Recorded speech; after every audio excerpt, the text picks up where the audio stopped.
Good afternoon, good morning, or good evening, depending on when you're watching this, Claire Bear. Let me just move this camera stuff so I can get a good view. All right. Today, or this time around, we're going to read And to Think I Saw That on Mulberry Street by Dr. Seuss. Dr. Seuss. When I leave home to walk to schools, Dad always says to me, Marco, keep your eyelids up and see what you can see. But when I tell him where I've been and what I think I've seen, he looks at me and sternly says, your eyesight's much too keen. Stop telling such outlandish tales. Stop turning minnows into whales.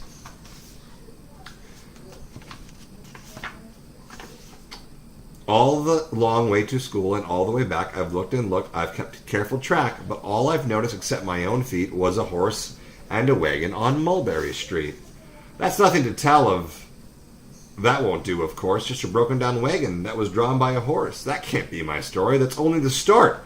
I'll say I saw a zebra was pulling that cart. And that is a story that no one can beat when I say I saw that on Mulberry Street. Yes, the zebra is fine, but I think it's a shame, such a marvelous beast with a cart that's so tame. The story would really be better to hear if the driver I saw was a charioteer. Golden blue chariot, something to meet, rumbling like thunder down Mulberry Street. Already getting to me, these words.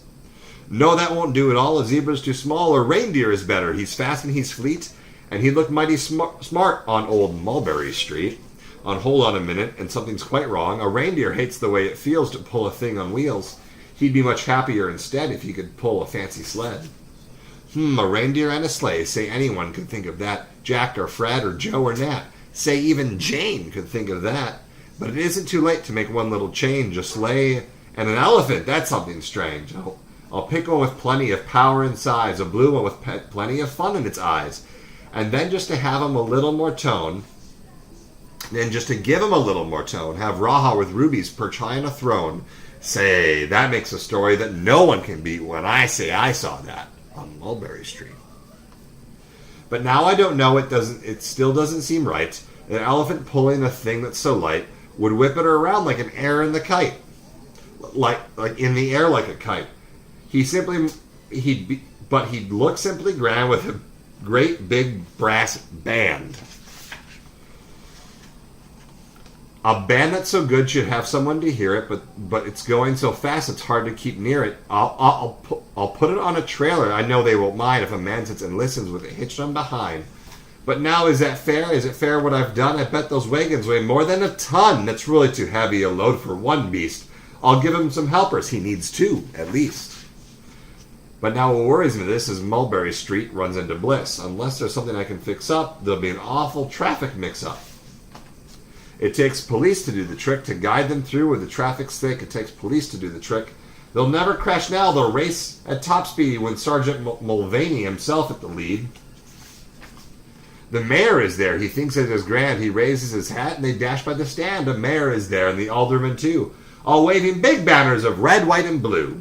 And that's the story that no one can beat when I say I saw that on Mulberry Street. With a roar of its motor, an airplane appears and dumps out confetti while everyone cheers. And that makes a story that's really not bad. But it could still be better. I suppose I could add.